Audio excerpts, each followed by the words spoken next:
Hola a todos, vamos a entretenernos con unas cuantas preguntas de las pruebas de ABAU, antes conocidas como selectivo. Recordad que las preguntas que se hacen son de tres tipos. Primero, las preguntas teóricas, que se responden en unas pocas líneas. En segundo lugar, las preguntas breves, que yo llamo ultracortas y que se responden con unas palabras o a lo sumo una línea. Y finalmente, los problemas. Sobre este primer bloque hay unas cuantas preguntas teóricas en los exámenes de los últimos años, aunque es verdad que no es uno de los temas sobre los que más se pregunta, dado que se suele poner más énfasis en la realización de problemas. Vamos allá. La diferencia entre costes directos e indirectos, con un ejemplo incluido. Bueno, esta es una pregunta que ha aparecido en dos ocasiones, en 2020, la que tenéis ahora mismo en la pantalla, y en 2016 con una formulación muy similar. A esta pregunta podríamos responderla de varias maneras. Una de ellas podría ser esta.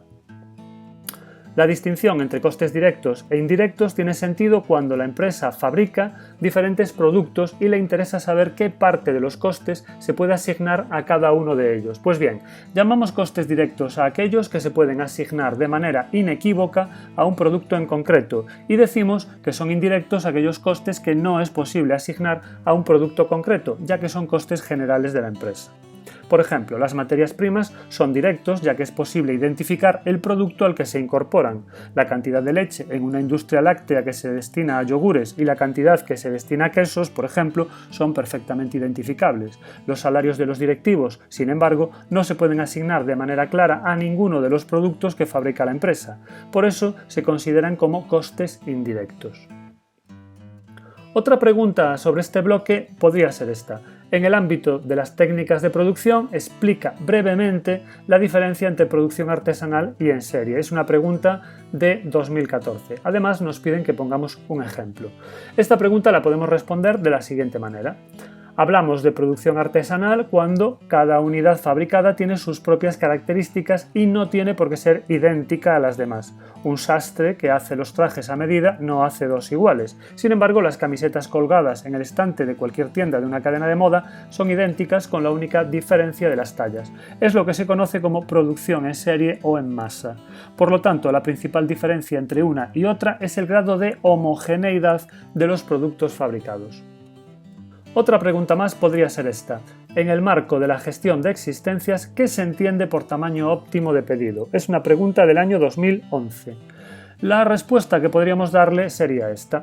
El tamaño óptimo de pedido es aquella cantidad de mercancía que se pide a los proveedores de tal manera que le permite a la empresa minimizar los costes de almacén, la suma de los costes de realización de pedidos con los costes de almacenamiento. Se puede calcular con la siguiente fórmula, que es Q igual a la raíz cuadrada de 2 por K por D partido de G, donde K es el coste de realización de pedido, D son las ventas anuales de la empresa y G es el coste unitario de almacenamiento. Obviamente Q es el pedido óptimo que se está buscando. Más preguntas. Distingue entre coste medio y coste marginal. Una pregunta del año 2010. La respuesta podría ser esta. La diferencia entre el coste medio y el marginal es que el coste medio es el cociente entre los costes totales y la producción, mientras que el coste marginal es el cociente entre lo que aumentan los costes totales y el incremento correspondiente de producción. Más allá de esta definición un tanto formal, podríamos decir que el coste medio es lo que cuesta de media cualquier unidad extraída al azar, mientras que el coste marginal es lo que cuesta una unidad en concreto. Por ejemplo, si fabricar 10 unidades costó 100 euros, está claro que cada una tuvo un coste medio de 10 euros, pero si fabricar 9 unidades tuvo un coste de 92 euros, está claro que la décima unidad añadió un coste de 8 euros. Ese sería su coste marginal. Otra pregunta más sobre este tema. En este caso se trata de una pregunta del año 2014. ¿Qué se entiende por coste de ruptura de los inventarios? La respuesta. El coste de ruptura de los inventarios se produce cuando no se pueden atender las ventas por falta de existencias en el almacén. La empresa deja de vender producto por carecer del mismo, de forma que los clientes que no desean esperar a que la empresa reponga existencias se marchan a otra empresa a efectuar sus compras. La solución es mantener más existencias en almacén, pero eso tiene un reverso que es el incremento de los costes de almacenamiento.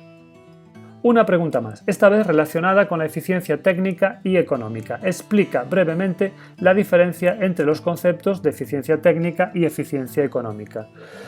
Bien, la respuesta podría ser: la eficiencia mide lo bien que se hacen las cosas en la empresa y tiene dos vertientes. La eficiencia técnica, que compara las cantidades físicas de factores de producción y producto para determinar qué métodos de producción utilizan menos de estos para obtener el producto, y la eficiencia económica, que pone el énfasis en los costes, señalando como más eficiente aquella técnica de producción o método que es más barato.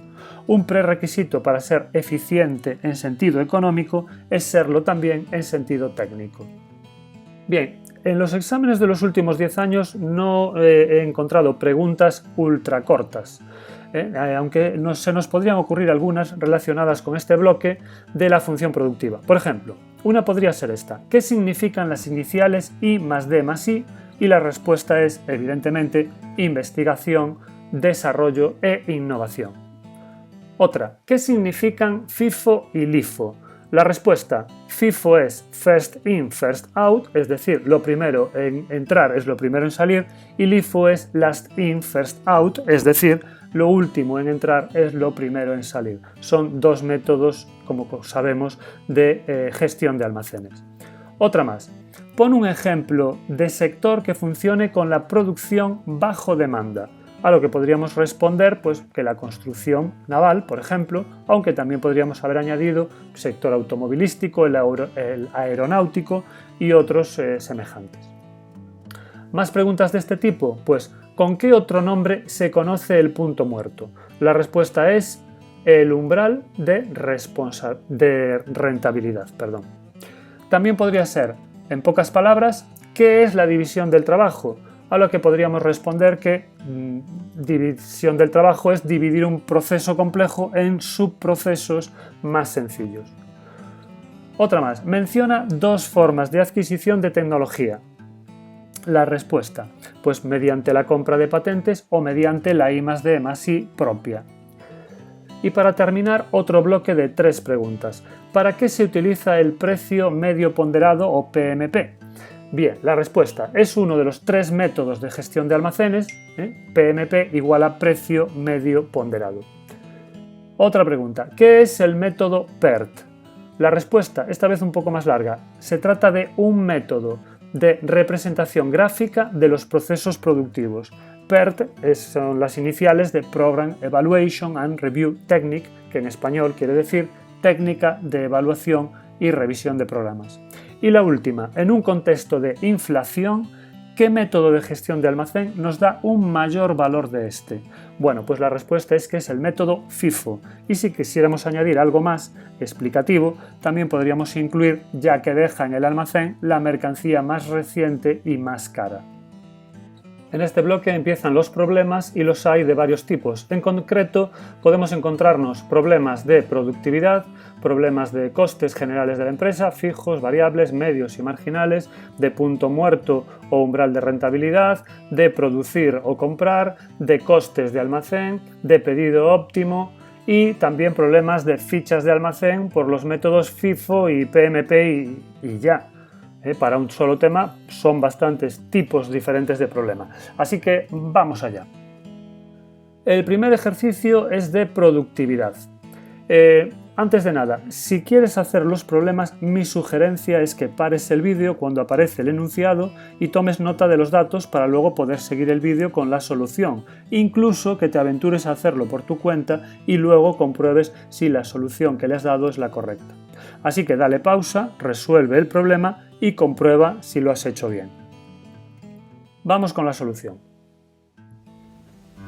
Como en todos los problemas, lo mejor es leer el enunciado y anotar los datos. Entonces vamos allá. La empresa Floor SL, dedicada a la colocación de suelos de madera, cuenta con 30 empleados. 30 empleados. Cada uno de ellos tiene una jornada laboral de 8 horas diarias. 8 horas por día. Y trabaja 260 días al año. 260 días por año. La empresa coloca un total de 312.000 312.000 metros cuadrados de suelo al año. Se pide 3.1. Vamos allá. 3.1. Calcular la productividad de cada empleado por hora trabajada. Entonces, la productividad simplemente es el cociente entre la producción y la cantidad de trabajo utilizada.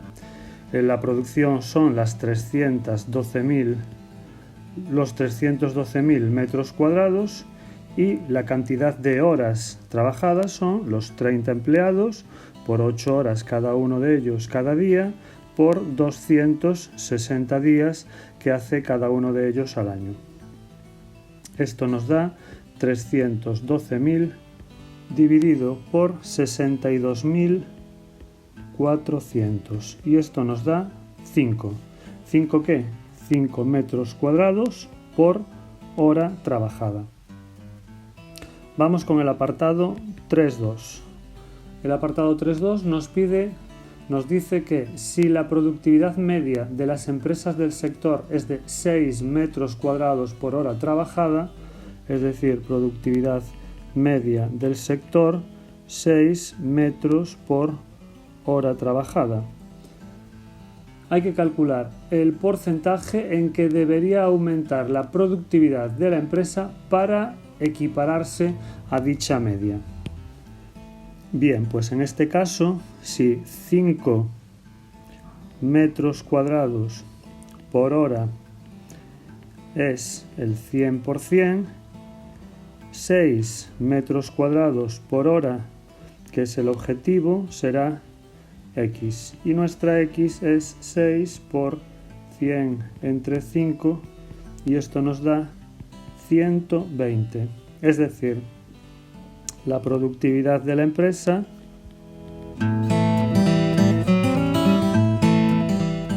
debe aumentar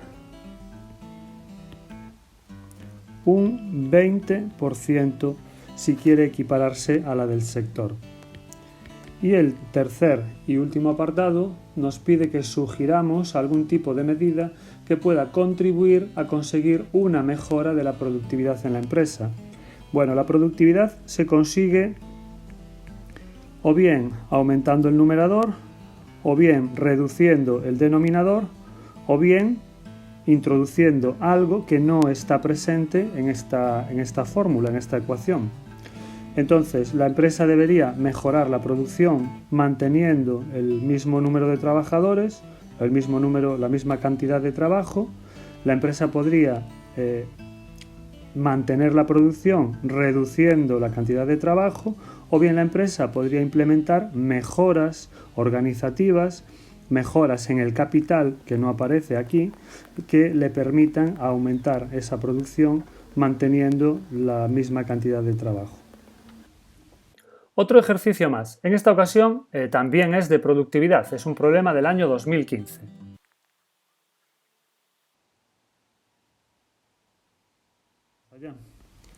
La empresa Biscuit, que se dedica a la elaboración de galletas, tenía en el último año un equipo de 80 trabajadores. Entonces, va a haber 2 años, el año 1, 80 trabajadores. La producción del año fue de 850.000 kilos. Q igual a 850.000 kilos de galletas. Y se emplearon 1.920 horas por trabajador. 1.920 horas por trabajador. Muy bien. Durante el año siguiente la empresa redujo su equipo en un 10%. Eso significa que si había 80 trabajadores y le quitamos el 10%, hay que quitarle 8, por lo tanto, en el año 2 la cantidad de trabajo fue de 72 trabajadores.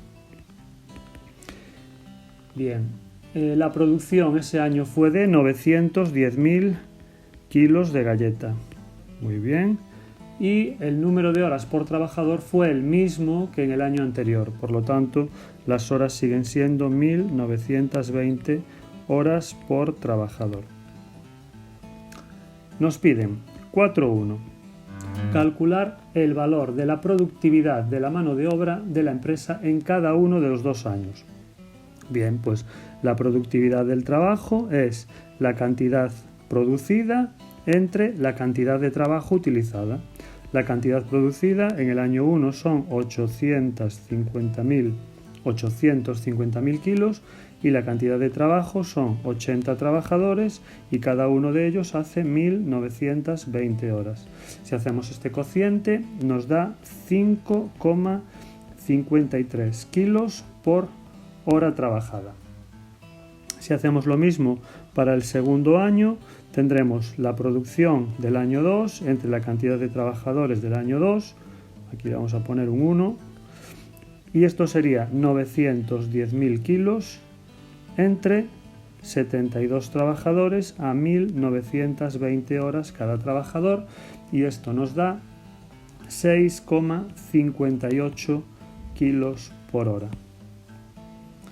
Ya tenemos el resultado. La productividad aumentó del año 2002 del segundo año respecto al primer año. En el apartado 2 nos piden precisamente que calculemos la variación de la productividad entre esos dos años. Para esto hay una fórmula, porcentaje de variación de la productividad, que es la productividad del segundo año menos la productividad del primer año entre la productividad del primer año multiplicado todo por 100 para tenerlo en porcentaje. Si hacemos las operaciones correspondientes, hacemos 6,58 menos 5,53 entre 5,53 por 100, esto nos da 18,99%, casi un 19% de variación de la productividad. Es decir, la empresa en el año 2 fue un casi 19% más productiva que en el año 1.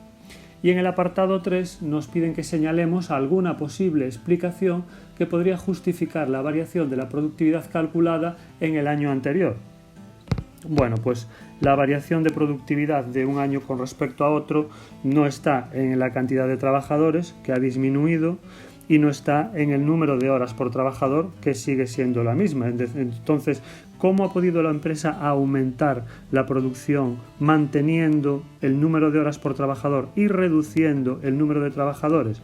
Pues posiblemente porque la empresa lo que ha implementado son mejoras en el capital utilizado. Es decir, la empresa probablemente ha utilizado mejor maquinaria para poder incrementar la producción incluso con menos trabajo. Ahora vamos con un ejercicio de costes. Es del año 2017 y su enunciado es este. Bien, en este problema lo que nos dan es una tabla con datos de producción y coste variable, y a partir de ahí nos piden que determinemos los costes fijos y costes totales para cada nivel de producción, costes medios y costes marginales para cada nivel de producción, y que hagamos las correspondientes gráficas. Y finalmente nos piden que comentemos la relación que existe entre coste marginal y coste medio. Entonces lo primero que vamos a hacer es construir la tabla. Bien, una vez que tenemos los datos, vamos con el primer apartado, determinar el valor de los costes fijos y calcular los costes totales para cada nivel de producción. Es decir, nos piden el coste fijo y nos piden el coste total para cada nivel de producción. Bien, este es un problema que en su día, cuando fue presentado en selectividad, planteó muchos interrogantes a los alumnos, ya que consideraban, y yo creo que con total fundamento, que estaba mal planteado. Porque si la producción es cero, tal como aparece aquí, lo que no puede ser es que haya coste variable. Es decir, cuando la producción es cero, el único coste que puede aparecer es el coste fijo. Y lo que no es muy de recibo tampoco es que cuando la producción asciende a 1000 unidades, porque las unidades aquí vienen expresadas en miles, el coste variable sea de 450, en miles de euros también, 450.000 euros, y que con la producción cero el coste sea de 600.000 euros. Es decir, este problema estaba mal planteado. ¿Cómo resolverlo? Bueno, pues para resolverlo aquí hay que hacer algún tipo de modificación en el enunciado. En primer lugar, habría que dar, yo creo que más que el coste variable, habría que dar el coste total. Porque si sabemos el coste total, inmediatamente, para todos los niveles de producción, inmediatamente sabremos los costes fijos y podremos calcular el coste variable. Pero para adaptarnos a este problema, lo que vamos a hacer es considerar que el coste variable cuando se producen 0 unidades es 0 y que el coste fijo, y que esos 600 euros que nos aparecen ahí, estos 600 euros, se corresponden en realidad con el coste fijo. Así que vamos allá. Bien, vamos entonces a proceder. El coste fijo vamos a suponer que son estos 600 euros. Por lo tanto, son 600 euros para cualquier nivel de producción, dado que el coste fijo siempre es el mismo, independientemente de que la producción sea mayor o menor. Entonces, este coste variable de aquí vamos a suprimirlo y vamos a suponer que es 0. Por lo tanto, el coste total, que es la suma del coste fijo más el coste variable, nos va a quedar de la siguiente manera. Cuando la producción es 0, el único coste es el coste fijo, 600. Cuando la producción es 1, es la suma del fijo más el variable, es decir, 1050. Cuando la producción es 2, 1200, 600 más 600. Cuando la producción es 3 es 1260. Cuando la producción es 4 es 1300 y cuando la producción es 5 es 1320. Bien, esto sería el apartado 1. En el apartado 2 nos piden el coste medio y el coste marginal. Coste medio y coste marginal. También nos están pidiendo que lo representemos gráficamente, pero eso lo vamos a hacer a continuación. Bien, el coste medio es el coste total dividido entre la producción. Entonces, en este caso, el coste total lo tenemos justo inmediatamente encima y la producción la tenemos en la primera fila. 600 entre 0 es una indeterminación, por lo tanto aquí en el primer apartado no ponemos nada. 1050 entre 1 es 1050, es decir, las primeras 1000 unidades tendrían un coste de 1050, coste medio. La siguiente sería 1200 entre 2, 600. 1260 entre 3 es 420. 1300 entre 4 es 325. Y 1320 entre 5 es 264. Por su parte, el coste marginal se calcula como la variación en el coste total entre la variación en la producción. La producción aquí va cambiando de una en una unidad, por lo tanto el denominador va a ser 1 y en el numerador vamos a tener el cambio en el coste total. Entonces aquí en la primera casilla no ponemos nada, dado que no tenemos otra anterior con la que hacer esa comparación. En la siguiente ya sí vamos a poner el incremento del coste total. El coste total pasa de 600 a 1050, por lo tanto hay que hacer la diferencia, 450. El siguiente será 1200 menos 1050 y eso nos da 150. El siguiente será 1260 menos 1200 y eso nos da 60. El siguiente será 1300 menos 1260 y eso es 40. Y el último 1320 menos 1300 que nos da 20. Vemos que el coste marginal va decreciendo. Bien, una vez que tenemos los costes calculados, lo que se nos pide es que los representemos gráficamente.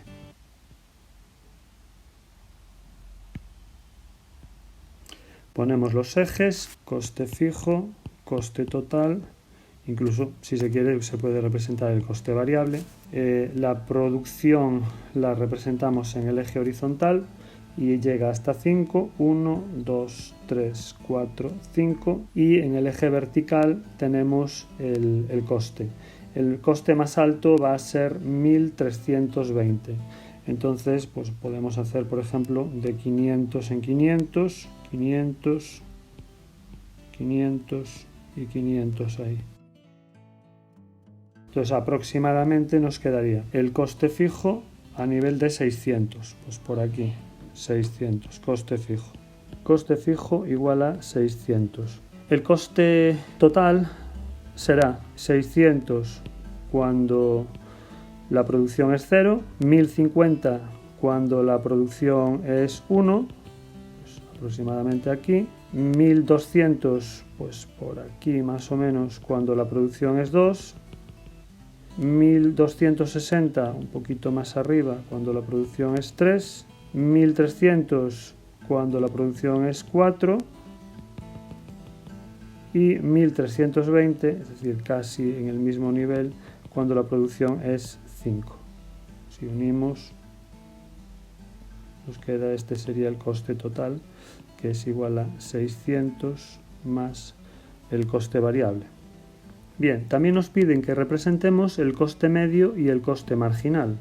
Bueno, pues hacemos los ejes de nuevo, 0, 1, 2, 3, 4, 5 para la cantidad y en este caso los costes, el máximo es 1050, entonces podemos hacerlo, pues, por ejemplo aquí 500 y aquí 1000 unidades de coste. Costes. Cuando Q es 1, el coste medio es 1050. Este sería el punto. 1, 1050 aproximadamente. Cuando la producción es 2, es 600 el coste medio, más o menos por aquí. Cuando la producción es 3, el coste medio es 420, más o menos por aquí. Cuando es 4 es 325, vamos a ponerlo aquí. Y cuando es 5, el coste medio es 264. Aquí más o menos. Unimos y nos quedaría que este es el coste medio, decreciente. Y luego el coste marginal, vamos a ponerlo en verde, sería 450 cuando la producción es 1, aquí, sería 150 para la producción 2, pues más o menos por aquí, sería 60 para Q igual a 3, sería 40 para Q igual a 4 y 20 para Q igual a 5.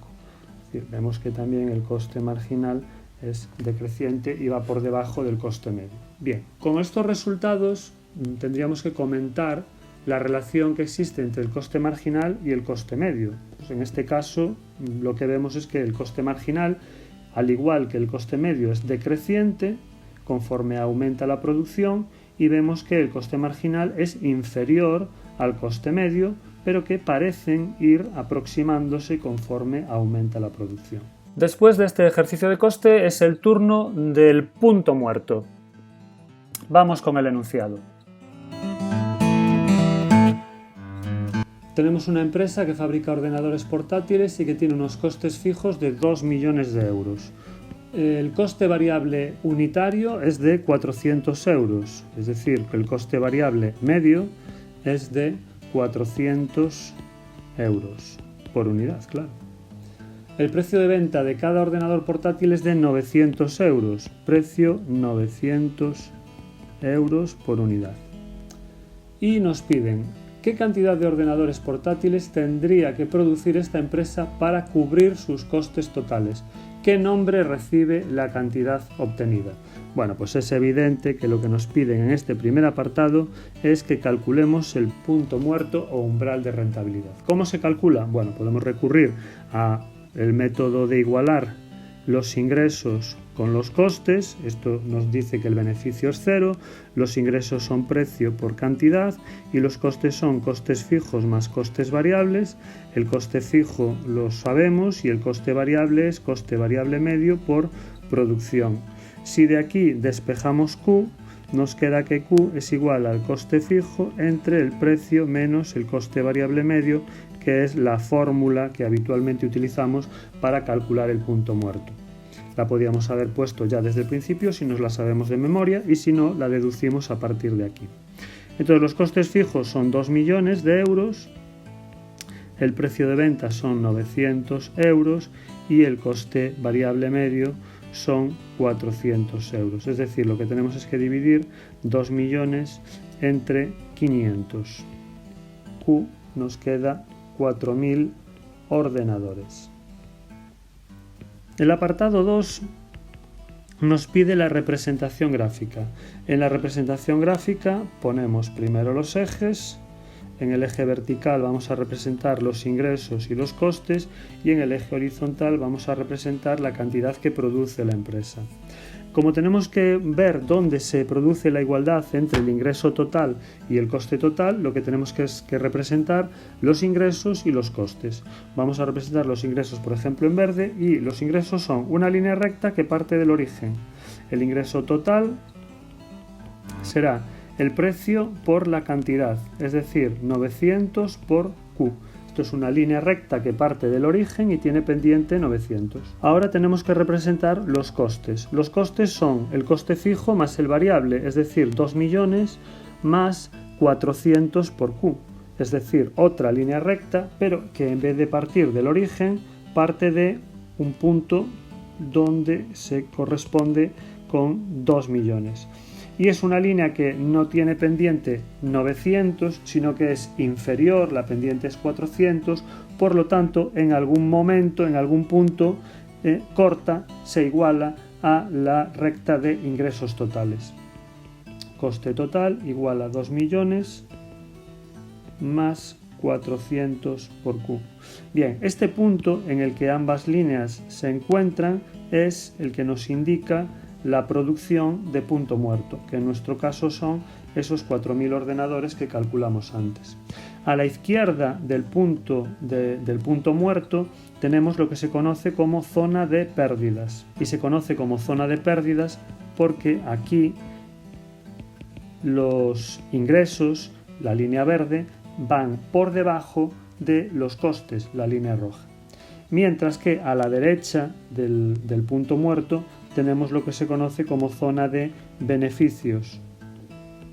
Zona de beneficios porque los ingresos, la línea verde, son superiores, van por encima a los costes, la línea roja. En el apartado 3 nos piden que comentemos la validez de una afirmación. Si la empresa se viese obligada a reducir el precio de los ordenadores portátiles a 650 euros, tendría que duplicar la producción para no incurrir en pérdidas. Si la empresa se viese obligada a reducir el precio, eso significa que la pendiente de la recta de ingresos sería menor. Y eso implica que el punto de corte con la recta de costes se produciría a la derecha. ¿Cuánto más a la derecha? Bueno, pues eso habría que calcularlo. Es decir, habría que calcular el nuevo punto muerto. Si lo queremos representar esquemáticamente, sería algo así. Tenemos los ingresos anteriores y tenemos los nuevos ingresos, que voy a poner en color azul. Ingresos con pendiente 650 por Q. Y los ingresos anteriores, que eran 900 por Q. Y tenemos los costes, que eran de 2 millones, vamos a suponer que fuese aquí, 2 millones, y con una determinada pendiente que era más pequeña. Bien, aquí era el primer punto de corte, 4.000 ordenadores, y ahora tenemos aquí el segundo que tendríamos que calcular. ¿Cómo lo calculamos? Bueno, pues muy fácilmente con la fórmula de antes. Costes fijos entre precio menos coste variable medio, y en este caso serían 2 millones de coste fijo, eso no ha cambiado, dividido el precio, que ahora sí es diferente, es 650, menos el coste variable medio, que son 400 euros. Y esto nos da 8.000 ordenadores. Efectivamente, la afirmación que hace el enunciado sería correcta. Hay que duplicar la producción, que pasaría de 4.000 a 8.000, para no tener pérdidas. Una variante del punto muerto son los ejercicios de producir o comprar. nos dice que una empresa fabricante de patinetes está considerando comprar una pieza electrónica a otra empresa en vez de fabricarla ella misma. Los costes en los que incurre al fabricar 6.000 de las mencionadas piezas son 6.000 piezas son de 39.000 euros en total, es decir, el coste total serán 39.000 euros. Bien, nos dicen que de esos 39.000, 18.000 son costes variables. Coste variable, 18.000 euros. Y si compra la pieza electrónica a otra empresa, le cobran 6 euros la unidad. Entonces el precio de adquisición será de 6 euros por unidad. Entonces lo que nos piden es a partir de qué número de piezas sería preferible para la empresa fabricarlas. Esto sería el apartado A. Bien, para determinar el número de piezas a partir del cual le interesa fabricarlas, recurrimos a la fórmula del punto muerto. Es decir, coste fijo entre precio, en este caso es el precio de compra, menos coste variable medio. El coste fijo no lo tenemos, pero lo podemos determinar, porque el coste fijo es igual al coste total menos el coste variable. Sabemos que el coste total es la suma del fijo más el variable, por lo tanto el fijo es la diferencia del total y el variable. El coste total son 39.000 euros, mientras que el coste variable son 18.000 euros. La diferencia nos da exactamente 21.000 euros. Bien, por otra parte, necesitamos conocer cuál es el coste variable medio, y el coste variable medio no es otra cosa que el coste variable entre la producción. Si el coste variable nos han dicho que son 18.000 euros y la producción nos están diciendo que es de 6.000 piezas, pues lo único que tenemos que hacer es dividir 18.000 entre 6, y esto nos da un coste variable medio de 3 euros por unidad. Por lo tanto, ya tenemos nuestros datos, lo único que hay que hacer es sustituir coste fijo por 21.000, el precio de adquisición que es 6 y el coste variable medio que es 3. Es decir, 21.000 entre 3, que nos da 7.000 unidades. Entonces, si la empresa va a necesitar más de 7.000 unidades, le interesa fabricarlas, mientras que si la cantidad necesaria fuese menos de 7.000 unidades, le compensa comprarlas. La representación gráfica que nos piden en el apartado B nos lo va a poner mucho más claro. Vamos a dibujar los ejes, en el vertical vamos a poner el coste de fabricar y el coste de comprar, y en el horizontal vamos a poner la cantidad. El coste de comprar lo vamos a representar, por ejemplo, en rojo, y es una línea recta que sale del origen con pendiente 6. Coste de comprar es 6 por Q. El coste de producir, lo vamos a poner en verde, es una línea recta que sale de los costes fijos, es decir, de 21.000, y tiene pendiente 3, la mitad de la pendiente del coste de comprar. Coste de fabricar o coste de producir, 21.000 más 3 por Q. ¿Dónde se encuentran ambas líneas? Pues se encuentran en este punto, que se corresponde con las 7.000 unidades que decíamos antes.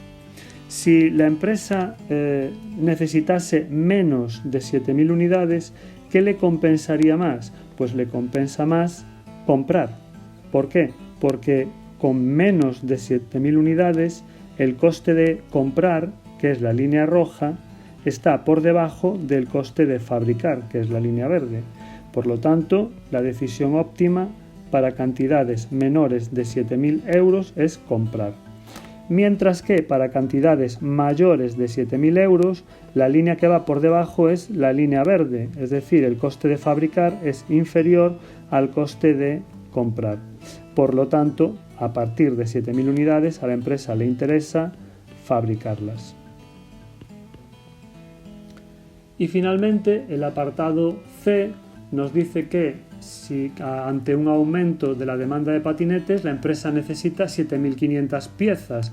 En este caso decidiría fabricar o comprar las piezas. Bueno, pues como acabamos de ver ahora mismo, la empresa decidiría fabricarlas y decidiría fabricarlas porque el coste de fabricar es menor que el coste de comprar. Incluso podríamos calcularlo, pero bueno, vamos a dejarlo así. Simplemente estaríamos en un punto a la derecha, 7.500 unidades, y para ese punto el coste de fabricar sería este de aquí, mientras que el coste de comprar sería este otro de aquí, superior. Por tanto, ¿qué le interesa a la empresa? Le interesa fabricar. En este ejercicio se combinan los costes de almacén con el volumen óptimo de pedido, algo que es muy habitual. Se trata de un ejercicio del año 2020. Vamos a empezar leyendo el enunciado, porque en este tipo de problemas es muy importante identificar correctamente las variables que vamos a necesitar. Entonces, tenemos una empresa comercial de suministros eléctricos que vende unos dispositivos de alarma que previamente compra a un proveedor. Esta empresa prevé unas ventas de 2.000 dispositivos al año. Bien, esas ventas de 2.000 dispositivos es lo que nosotros conocemos con la letra D. Es decir, serían 2.000 unidades, que es la demanda anual o las ventas anuales que va a realizar esta empresa. El coste de realizar cada pedido nos dicen que es de 2 euros. Nosotros a eso le llamamos K, el coste fijo de pedido. 2 euros por pedido. El coste unitario de almacenamiento anual es de 5 euros. Bien, eso nosotros lo identificamos con la letra C. 5 euros por unidad. Es decir, cada unidad que mantiene en el almacén le cuesta 5 euros al año. Y además la empresa estima necesario mantener un stock de seguridad de 60 dispositivos. Por lo tanto, SS, nuestro stock de seguridad es de 60 unidades. Bien, nos piden, en primer lugar tenemos que determinar el pedido óptimo. Y el pedido óptimo por el método de Wilson pues responde a la fórmula Q igual a la raíz cuadrada de 2 por K por D partido de G. Si sustituimos por los datos que acabamos de indicar, pues el resultado es trivial. 2 por 2 por 2.000 dividido entre 5. Y esto nos da la raíz cuadrada de 8.000 entre 5, que es la raíz cuadrada de 1.600, que es igual a 40 unidades. Es decir, cada vez que la empresa hace un pedido, pide 40 unidades. El apartado 2 nos pregunta por el coste de reposición o realización de pedidos y el coste de almacenamiento. El coste de reposición es lo que nos cuesta hacer un pedido, K, multiplicado por la demanda anual entre Q, y eso no es más que el número de pedidos, es decir, lo que nos cuesta hacer un pedido K multiplicado por el número de pedidos que hace la empresa al año. El coste de pedido 2, la demanda anual 2.000 y el pedido óptimo que acabamos de calcular 40. Es decir, que esto nos quedaría 4.000 entre 40 y esto es 100 euros de coste de reposición. Luego el coste de almacenamiento es lo que nos cuesta una unidad en el almacén, que es G, multiplicado por el número de unidades que hay en el almacén. Y en el almacén normalmente hay el stock de seguridad más la mitad del pedido óptimo que realizamos. Si sustituimos nos queda 5 por 60 más 40 partido por 2, es decir, 5 multiplicado por 80.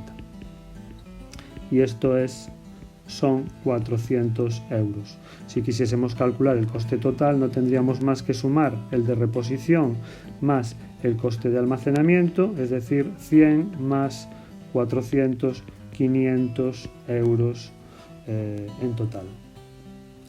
El apartado 3 nos pide que expliquemos cuál es la finalidad del cálculo del volumen óptimo de pedido, y esa finalidad no es otra que la de averiguar aquella cantidad que minimiza el coste total de almacén. Si esa cantidad que pedimos, si ese pedido óptimo es alto, Esto significa que vamos a hacer pocos pedidos, y pocos pedidos implica que el coste de reposición sea bajo, pero por el contrario vamos a tener mucha mercancía en el almacén, y eso va a significar que el coste de almacenamiento sea alto. En cambio, si Q, el pedido óptimo, es bajo, eso significa justo lo contrario, es decir, muchos pedidos, con lo que ello implica para el coste de reposición, que va a ser alto, y poca mercancía en el almacén, lo cual nos va a indicar un coste de almacenamiento reducido. Entonces, Q debe ser ni tan alto como para que aumente mucho el coste de almacenamiento, ni tan bajo como para que aumente mucho el coste de reposición. Q debe ser una cantidad óptima que minimice esos costes. Y finalmente, un ejercicio sobre las fichas de almacén por los métodos FIFO y PMP. El ejercicio es del año 2017. En este problema nos dan una serie de datos sobre compras y ventas de existencias y nos piden que elaboremos las fichas de almacén tanto por el método FIFO como por el método PMP. Lo primero es elaborar la ficha de almacén.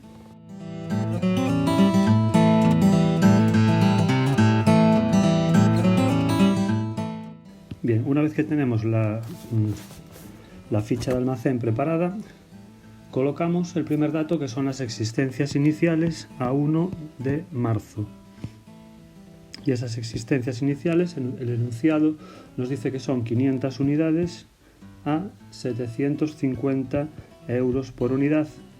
Y eso nos da un valor total de 375.000 euros. A partir de ahí, el enunciado nos dice que el día 9 de marzo se compran existencias por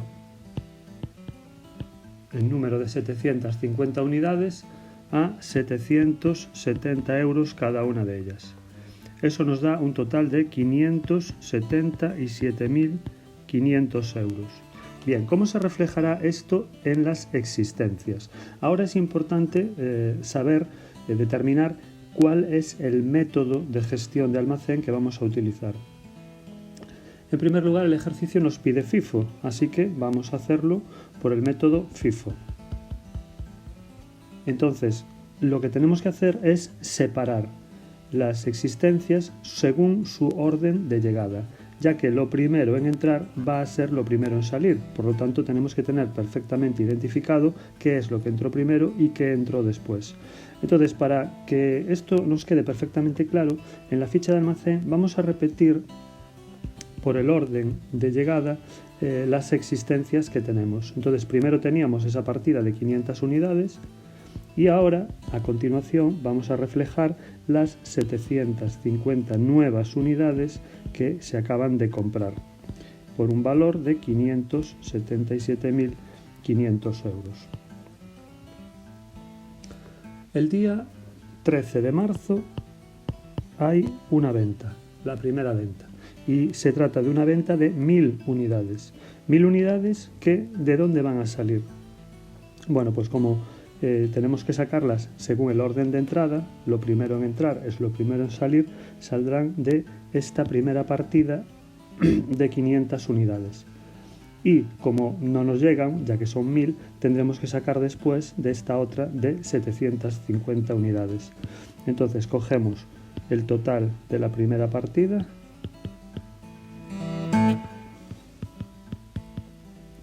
y cogemos también otras 500 unidades de la segunda partida. Y esto nos da 385.000 euros. ¿Cuánto queda ahora en el almacén? Pues quedan 250 unidades valoradas a 770 euros y eso nos da un valor total de 192.500 euros. A continuación tenemos una compra el día 20 de marzo. Se trata de una compra de 800 unidades a 875 euros la unidad. Esto nos da un valor total de la compra de 700.000 euros. ¿Cómo se refleja esto en el almacén? Bueno, pues seguimos manteniendo las 250 unidades que teníamos anteriormente, que son las primeras que saldrán en caso de que se realice una venta, y a continuación añadimos estas nuevas 800 unidades a 875 euros, que nos da un valor de 700.000 euros en total. El día 30 de marzo se produce una venta. Se produce una venta de 975 unidades. 975 unidades que sacaremos ¿de dónde? Pues sacaremos en primer lugar de aquí, de las 250 que teníamos inicialmente. 250 a 770 euros, 192.500. Y como todavía nos faltan hasta 725 unidades, ¿de dónde saldrán? Pues saldrán de esta segunda partida, de estas 800 que tenemos aquí. 725 unidades a 875 euros nos dan un total de 634.375 euros. ¿Cuánto queda en el almacén? Bueno, pues en el almacén quedan 75 unidades a 875 euros, lo que nos da un valor total de 65.625 euros. Por lo tanto, por el método FIFO, el almacén nos da 75 unidades a 875 euros, 65.625 euros. Este sería el valor del almacén por el método FIFO. Vamos ahora con el método PMP. Podemos utilizar el mismo cuadro y los mismos datos, ya que eso no varía. Vamos allá con el método PMP, precio medio ponderado. Bien, las existencias iniciales son las mismas, aquí no hay variación. El día 9 de marzo se produce una compra, igual que en el caso anterior, se valoran al mismo precio y nos sale el mismo valor. Por lo tanto, en el almacén ahora tendremos las 500 unidades de las existencias iniciales más las 750 unidades que se acaban de comprar. Eso nos da un total de 1.250 unidades. Como el método es PMP, no diferenciamos las que entran primero de las que entran después. Se valoran todas en conjunto. ¿Y cómo se valoran? Pues se valoran al precio medio ponderado, que tendremos que calcular. Entonces vamos a calcular el PMP, en este caso el primero que calcularemos, y el precio medio ponderado se calcula como el número de existencias multiplicado por su precio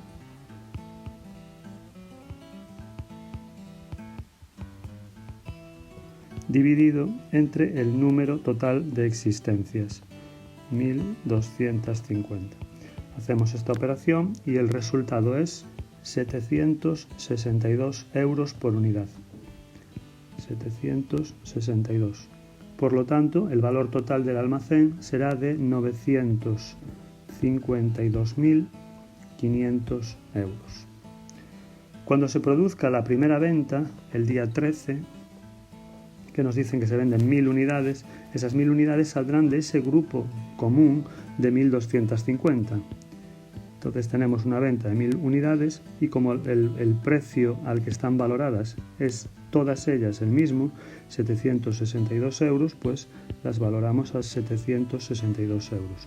Eso nos da un total de 762.000 euros de valor de la salida. ¿Cuánto queda en el almacén? Pues en el almacén quedan 250 unidades valoradas a 762 euros, que nos da un total de 190.500 euros. La siguiente operación que se realiza es una compra, 800 unidades a 875 euros, valor total 700.000 euros. Esto no varía respecto al método FIFO. Y el total en el almacén tenemos 1.050 unidades. Las 800 que acabamos de comprar más las 250 que quedaban de antes. ¿Cuál será el precio medio ponderado que tendremos que utilizar ahora? Bueno, pues tenemos que calcularlo. PMP 2 en este caso. Y tenemos 250 unidades valoradas a 762 euros cada una, más 800 unidades valoradas a 875 euros cada una, y hacen un total de 1050 unidades. Este precio medio ponderado nos da 848 euros por unidad. 848. Si multiplicamos 890.400 euros.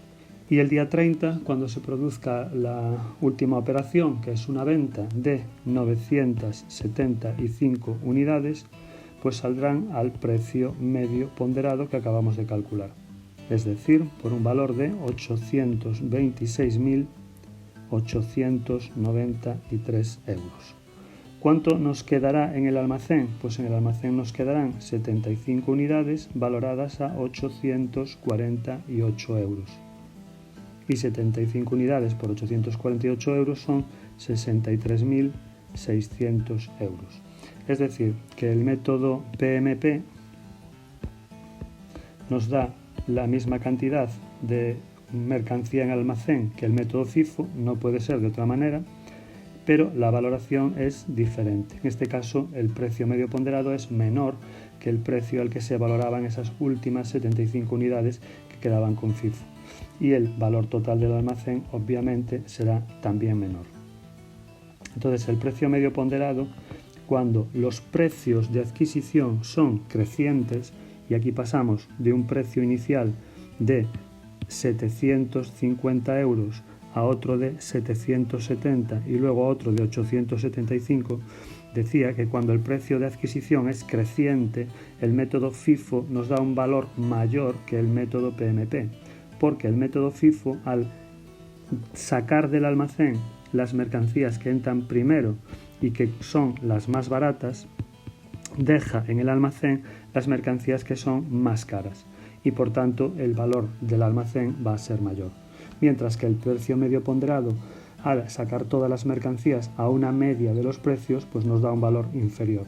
Si hubiésemos hecho este mismo ejercicio por el método LIFO, el valor del almacén todavía sería mucho menor que el que nos da por el método precio medio ponderado, ya que la mercancía que sale prioritariamente de almacén es la que entra en último lugar, la más cara, quedando en el mismo la mercancía más barata, lo que nos da un valor de almacén pues más reducido. Y hasta aquí este pequeño repaso a algunas de las preguntas y problemas que nos ha deparado la selectividad o ABAU en los últimos años. Como siempre, espero que este vídeo no haya sido demasiado pesado, que os hayan salido bien los ejercicios y que os haya ayudado. En nada nos volvemos a ver, pero ya será en el bloque 5, que como ya decíamos en el vídeo anterior, está dedicado al marketing y a las ventas. Mientras tanto, no olvidéis repasar y haceros algunos ejercicios de este tema: FIFO, PMP, costes de almacén, pedido óptimo, productividad, coste. Gracias por vuestra atención y a seguir con mucho ánimo. ¡Hasta pronto!